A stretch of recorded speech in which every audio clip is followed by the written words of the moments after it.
ভাবো, যে কোনো সিচুয়েশন, যে কোনো কিছু আমাদের লাইফে আসলে we think all those are at the same level, but সেটা কিন্তু সবসময় হয় না। ধরো তোমার কাছে দুটো সিচুয়েশন এসছে, দুটো ঘটনা। এক, কেউ কিছু একটা বলে দিয়েছে, তোমার মন খুব খারাপ, থিঙ্কিং কী করে আমায় বললো এরকম। আর দ্বিতীয় হচ্ছে, you are businessman, business women, তো তোমার সমস্যা হচ্ছে তুমি বুঝতে পারছো যে তোমার সেলস ড্রপ করছে। How you can improve it, that is the second situation. এবার তুমি দুটো জিনিসকেই সেম প্রায়োরিটি দিতে পারো না।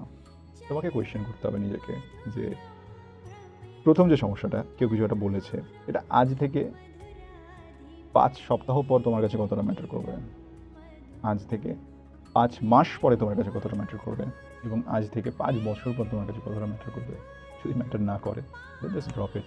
তোমার মানে $1,000,000 ওয়ার্থ অফ এনার্জি তোমার সেটার পেছনে দেওয়ার কোনো দরকার নেই।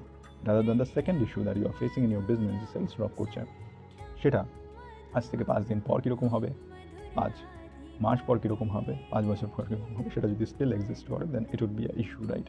So you need to put your mental effort to tackle the second situation, give you energy to the second situation, the first one. এইভাবে আমাদেরকে সেগ্রিগেট করতে হবে এবং আমাদের মেন্টাল এনার্জিটাকে বাঁচাতে হবে, এবং আমাদের যে এএনটি রয়েছে, অটোমেটিক নেগেটিভ থট প্রসেস রয়েছে, সেটাকে ব্রেক করতে হবে।